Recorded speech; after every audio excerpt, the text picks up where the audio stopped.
जो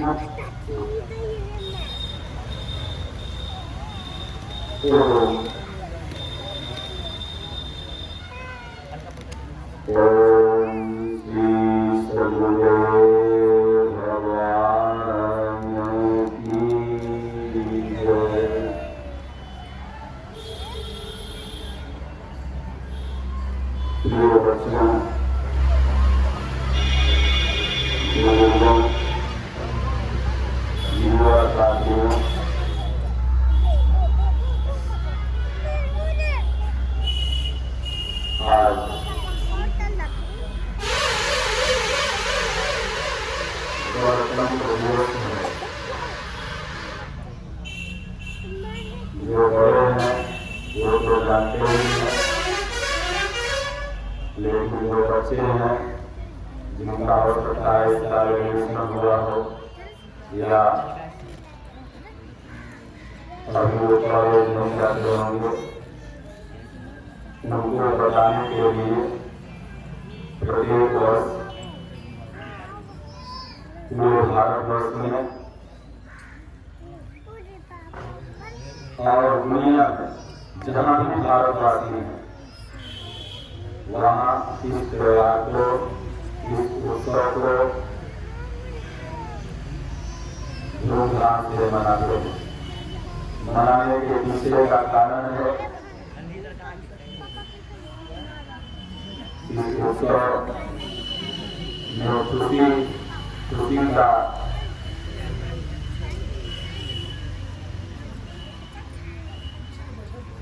विचार जाहिर करना। आज हम आजाद हुए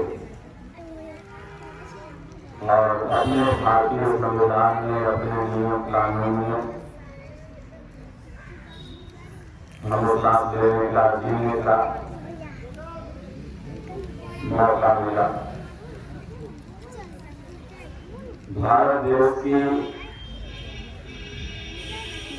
विविधता में जो एकता है यह देखने योग्य है और पंजे में कट्टरवादी का ज्यादा दिखती है, लेकिन भारत एक ऐसा देश है जो सबको अपने साथ लेके चलता है। इसलिए शायद इसे विश्व गुरु भी कहा जाता है, क्योंकि गुरु का काम होता है कि कोई शिष्य अच्छा होगा, कोई खराब होगा, कोई कम पढ़ने वाला होगा, कोई कम भजन करने वाला होगा, कोई ज्यादा करने वाला होगा, कोई कम सेवा करता है, कोई मुंह पर अच्छा बात बोलेगा, पीछे खराब बोलेगा, लेकिन सब शिष्यों को गुरु क्या करते हैं, साथ लेके चलते। तो भारत इसीलिए विश्व गुरु हुआ कि संपूर्ण देश के जितने भी धर्मावलंबी हैं, वो मुसलमान हो, ईसाई हो, सबको अपने देश में स्थान दिया और अपने अपने धर्म के पद्धति के अनुसार जीने का सुअवसर प्रदान किया। जितना इस देश का मूल निवासी हिंदू को इस देश में उत्सव के साथ जीने का अधिकार है, उतना प्रत्येक धर्मावलंबियों को। इसीलिए भारत विश्व गुरु बना और जो हमारा भारतीय संविधान है उसकी एक मूल बात और है, यह धर्मनिरपेक्ष है। किसी भी धर्म का ये पक्ष नहीं लेता, सब धर्मों से ऊपर उठते। हाल में आप लोगों ने टीवी में देखा होगा कि मोदी जी पूजा का आयोजन किए थे, उसमें प्रत्येक धर्म गुरु अपने अपने धर्म शास्त्र के अनुसार पूजा पाठ किया।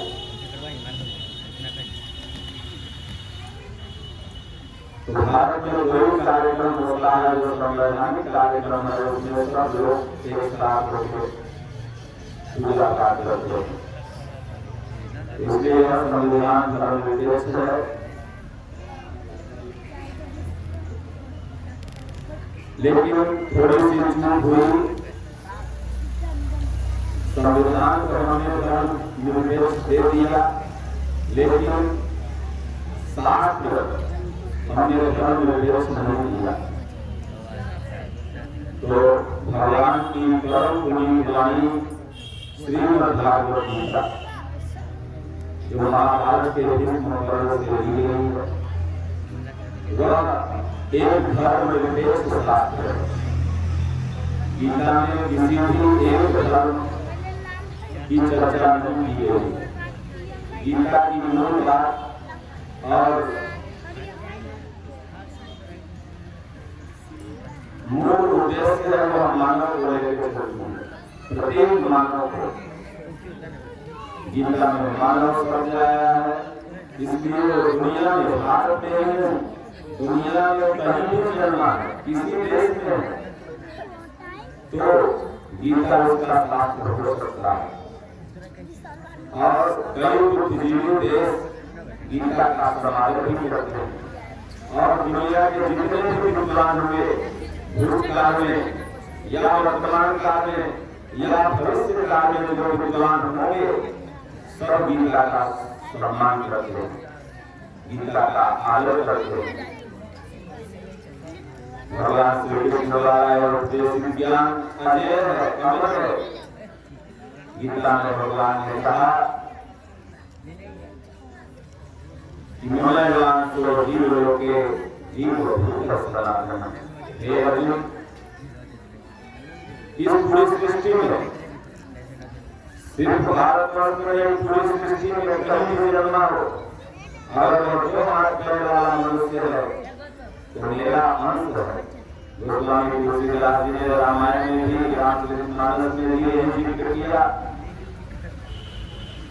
ईश्वर अंश जीव अविनाशी, चेतन अमर सर्व सुखदायी। जब सब जीव ईश्वर का अंश है, तो इसलिए मानव शब्द की प्राथमिकता, बाकी जिसका जो अपना धर्म है वो धर्म के अनुसार से आप अपना जीवन यापन कीजिए। लेकिन अगर मानव धर्म शास्त्र आपको लेना है, जो संपूर्ण धर्म योग की कुंजी है, वह श्रीमद् भागवत गीता है।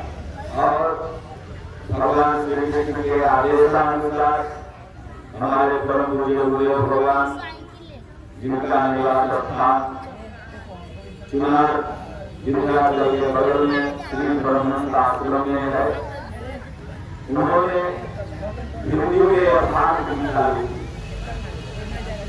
लोगों में बांटने का काम यहाँ बिहार के जो भी प्रमुख लोग भक्त वर्ण डॉक्टर साहब वगैरह जगह जगह जाके बांटते हैं, ताकि लोग इस मूल धर्म ग्रंथ श्रीमद् भागवत गीता से जुड़े। और हिंदी उसका जो गीता है इतना सरल है कि बच्चा ही उसके घर आके सब को समझ सकता। इसलिए जो यह रिपब्लिक डे है, जो गणतंत्र दिवस है, यह प्रत्येक वर्ष आता है। तो सिर्फ जलेबी खाने के लिए नहीं, यह इस तिरंगा के बारे में हमको बताता है। यहाँ के जितने भी स्वतंत्रता सेनानी थे, उन्होंने बलिदान दिया, तब हम जाके तिरंगा फहरा रहे हैं, उसके बारे में बताता है। ऋषि मुनियों की एक प्रमुख भूमिका रही इस स्वतंत्रता में। और अभी हाल ही के दिनों में बख्तियारपुर में बहुत बड़ा काम हुआ कि यहाँ के 5 स्वतंत्रता सेनानियों की आदमकद प्रतिमा 5 चर्चित जगह पर लगाई गई। ये बहुत सुंदर बिहार सरकार की तरफ से कार्यक्रम हुआ। इससे बख्तियारपुर के नगर भर में या पूरे पटना जिला में प्रेरणा होगी,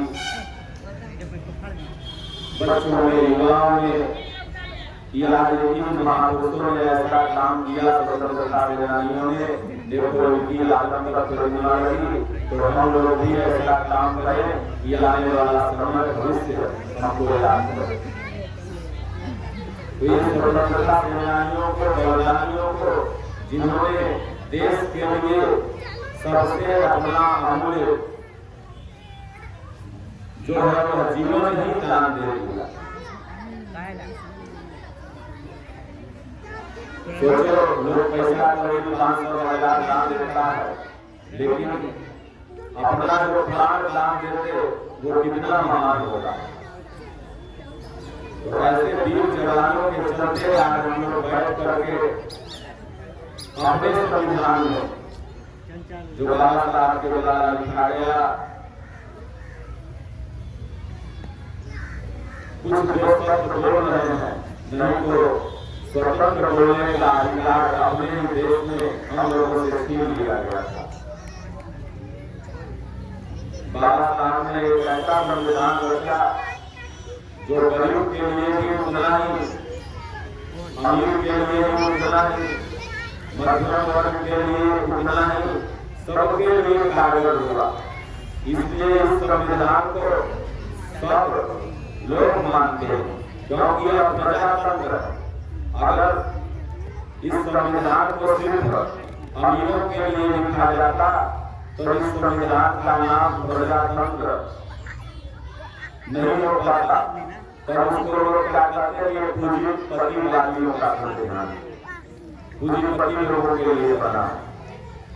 लेकिन इस संविधान को पढ़ने से साबित होता है, बहुत सारे विद्वान जो वकील लोग हैं वो पढ़ते हैं इसको, इतना धारा में ये सजा है, इतना धारा में ये सजा है। 302 मान लो मर्डर केस है, तो उसमें गरीब थी उतना ही सजा भुगतेगा जितना अमीर भुगतेगा। दोनों के लिए बराबर उसमें मांगा गया। अब मान लीजिए जो इसको संचालित कर रहे हैं वो किस ढंग से कर रहे हैं, ये उनके ऊपर डिपेंड करता है। यह सजा न्यायाधीश को देना है, और अगर न्यायाधीश लोभी है, किसी भी मजबूरी में दूसरा फैसला ले रहा है तो उसका धर्म जाने, लेकिन संविधान हमें यह आदेश नहीं देता। संविधान में कुछ सोचने योग्य भी बातें हैं, जैसे भारत का जो मूल संविधान है वह कहता है कि यहाँ सब एक हो और एक बनो। लेकिन जब आप कोई नौकरी करने जाते हैं तो आपकी वो कैटेगरी पूछता आप किस जाति के हो। एक तरफ संविधान का और दूसरी तरफ क्या आपसे कैटेगरी पूछी जाती है। ये संविधान में जो बातें हैं, ऐसी बातों पर पुनर्विचार भी होना चाहिए। सुप्रीम कोर्ट ने, अटल बिहारी वाजपेयी जी ने और नरेंद्र मोदी जी ने भी विदेश यात्रा में कई कार्यक्रमों में यह जिक्र किया कि हिंदू धर्म नहीं है। तो हमारे राजनेताओं को यह बताना चाहिए कि भारत का 80 करोड़ 90 करोड़ जो हिंदू है वह छोटा सा ये भारत विलय करता है तो उसमें रिलीजन करता, यानी आपका धर्म क्या है। तो सब लोग उसमें क्या लिखते हैं कि हिंदू मेरा धर्म है। एक तरफ ये लोग कहते हैं कि हिंदू के धर्म नहीं है, जीवन पद्धति है, और एक तरफ 90 करोड़ की जनता रिलीजन में हिंदू धर्म पर भरती है। ये संविधान में जो बातें होंगे, कोई एक बात होना चाहिए, या तो ये बताएं कि 80 करोड़ लोग रिलीजन के आगे क्या लिखे, जब हिंदू धर्म है ही नहीं तो फिर धर्म के आगे हिंदू क्यों लिखे। और या तो ये कहें कि नहीं हिंदू धर्म है, तो वास्तव में परमात्मा को जो पहचान दिया वही हिंदू है। और सनातन संस्कृति पूरे दुनिया की सबसे प्राचीन संस्कृति है। कुरान नहीं आई थी उसके पहले गीता आ गया था, बाइबिल नहीं आई थी उसके पहले गीता आ गई थी। इसलिए गीता हमारा आपका पूरी मानव जाति का धर्मशास्त्र है। गीता का ही अनुवाद कुरान है, गीता का ही अनुवाद बाइबल है और गीता का ही अनुवाद रामचरितमानस है। और पूरी दुनिया में सनातन संस्कृति, सनातन सभ्यता और भारतवर्ष का बहुत ही पुराना इतिहास है। अमेरिका कुछ वर्षों पहले जाना गया, अन्य देश कुछ वर्षों पहले जाने गए, मानचित्र में आए, लेकिन भारत भूमि का जो इतिहास है न जाने कितना 100 अरब वर्ष पुराना। इसलिए जो कुछ भी नए नए धर्म निकल रहे हैं, ये सनातन संस्कृति और गीता की विशुद्ध व्याख्या न जानने से 10 लोग इकट्ठा होकर के एक धर्म बना लेते हैं। जो महापुरुष होते हैं वो तो सिर्फ मानवता की बात करते हैं, चाहे वो कबीर साहब हो, चाहे तुलसीदास जी हो, चाहे महात्मा बुद्ध हो, चाहे महावीर स्वामी हो, चाहे गुरु नानक जी महाराज हो, जितने भी महापुरुष हुए उन्होंने एक बात बताई। लेकिन 10 लोग जब उनके पीछे इकट्ठा हो जाते हैं तो एक धर्म बना लेते हैं और अपने धर्म को करते हैं कि अच्छा, जो कि इसी सनातन संस्कृति से निकला हुआ धर्म है। तो आप अपने भारतीय संविधान में श्रद्धा रखें, विश्वास रखें, न्याय सबको मिलता है, लेकिन जो कुछ थोड़ी बहुत कमियां हैं उस पर पुनर्विचार लोगों को करना चाहिए। तमाम बार भारतीय संविधान में संशोधन भी हुआ है। ऐसा नहीं कि बाबा साहब जी ने लिख दिया उसके बाद एक लाख संशोधन नहीं हुआ। कई बार भारतीय संविधान में कुछ चीजें संशोधित हुई। तो इसलिए गीता को राष्ट्रीय धर्मशास्त्र का मान दे करके, पूरे मानव जाति का एक धर्मशास्त्र दे करके संविधान में जीने खाने की कला बताई गई है। कैसे हम मुख्य धारा में रह करके अपना चरित्र पूर्वक जीवन यापन कर सकते हैं, संविधान में मार्ग यही बातें बताई है। और भगवान को कैसे प्राप्त कर सकते हैं, मनुष्य शरीर क्यों पाए हैं, यह गीता में बताई गई। यह भारतीय संविधान में नहीं बताई गई, या दुनिया के किसी भी संविधान में यह नहीं बताया गया कि ईश्वर हमें कैसे मिलेगा। यह तो भागवत गीता में बताया गया। इसलिए हर देश का एक अपना संविधान है और प्रत्येक देश के नागरिक उस देश का संविधान जो है उसका सम्मान करते हैं। उसी तरह से भारतवासी भी आज के दिन जो 26 जनवरी सन 1950 ईस्वी को ये संविधान लागू हुआ था, 9:54 और 6 मिनट बाद भारत के प्रथम राष्ट्रपति राजेंद्र प्रसाद जी ने इसी भारतीय संविधान का कसम खाते हुए इस देश का प्रथम नागरिक राष्ट्रपति पद संभाला था। 6 मिनट तक नहीं हुआ, 6 मिनट के बाद यह संविधान लागू हो गया और ये तैयार हो गया था 26 नवंबर सन 1949 ईस्वी को। उस दिन इसको संविधान दिवस के नाम से जाना जाता। स्वतंत्रता दिवस, गणतंत्र दिवस और एक दिवस और भी है संविधान दिवस। ये संविधान उसी दिन तैयार हुआ था, लेकिन कुछ प्रोसेस था लागू करने में। तो नवंबर में तैयार हुआ 49 में और उसके बाद दिसंबर आया, फिर जनवरी आई 26 तारीख को सीधे लागू कर दिया गया। तो कहने का मतलब इतना हमारा तात्पर्य है कि जितने बच्चे हैं यह जाने कि इससे केवल जीवन यापन किया जा सकता। तो अच्छा पूर्वक जीवन यापन हम कर ले, अच्छे से रह लें और क्या हमें वैकुंठ मिल जाएगा? नहीं मिलेगा। हर मनुष्य योनि का यह कर्तव्य है कि जीवन यापन करते हुए अपने परलोक की भी बात सोचे। तो परलोक का ज्ञान, पारलौकिक ज्ञान जिसे कहते हैं वह गीता में है। इसलिए पूरे भगवान बच्चों के लिए गीता माता के बच्चे बचे हुए हैं देव इंटरनेशनल स्कूल के उसमें सब देवता नाम है देव तो सब देवता में भगवान और ये सब बाल गीता पढ़ते। तो बाल गीता जब ये बच्चे पढ़ेंगे तो ये धार्मिक संविधान को जानेंगे। इसलिए मोदी जी ने तमाम ऐसा काम किया जो नहीं हो रहा था। एक काम मोदी जी को और करना है और यही गीता को राष्ट्रीय धर्मशास्त्र बनाना। तब क्या होगा जब राष्ट्रीय धर्मशास्त्र बन जाएगा तो पहुंचने में आपको पढ़ने में मिलने में और स्कूल में भी पढ़ाई जाने लगेगी। जैसे हम लोग कहते हैं कि राष्ट्रीय धर्मशास्त्र बन जाएगा तो क्या हो जाएगा, नहीं।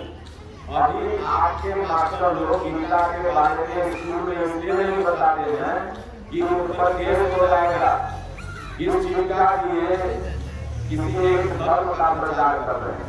लेकिन राष्ट्रीय संबंध के बारे में बताते हैं कि राष्ट्रीय स्कूल क्या है, लोग कहता है संबंध है। राष्ट्रीय पक्षी क्या है, लोग कहता है मोर है और उसको स्कूल में पढ़ाया जाता है। राष्ट्रीय मिठाई क्या है, तो जलेबी जो है आप लोग को बतेगी। ये जितेंद्र जी के भतीजा है मुझे है इस सब को जिलेबी लाएंगे। तो कहने का तात्पर्य उसी तरह से जब गीता राष्ट्रीय धर्मशास्त्र बन जाएगा तो बच्चों को बताया जाएगा स्कूल में कि तुम्हारा राष्ट्रीय धर्मशास्त्र क्या है, तुम लोग कहोगे गीता। तभी उसके बारे में जिज्ञासा होगी, पढ़ना चाहोगे। तो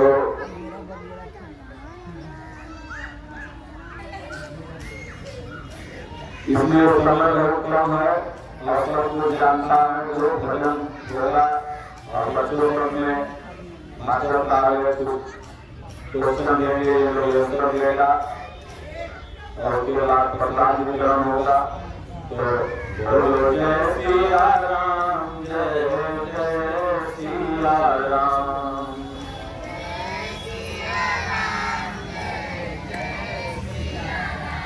बोलो जय गुरुदेवम, जय गुरुदेव।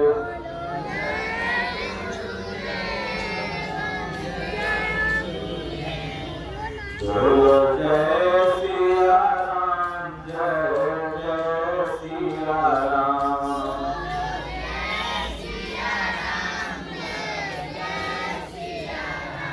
बोले श्री गुरुदेव भगवान की जय। ओम शांति शांति शांति।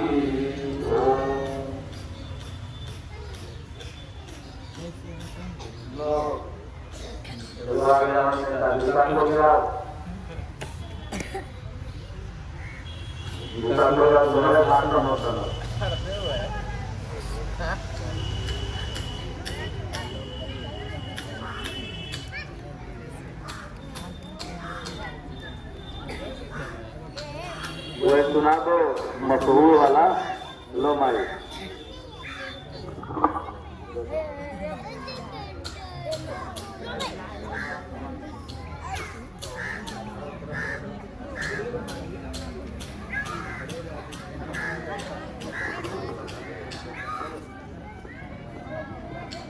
इधर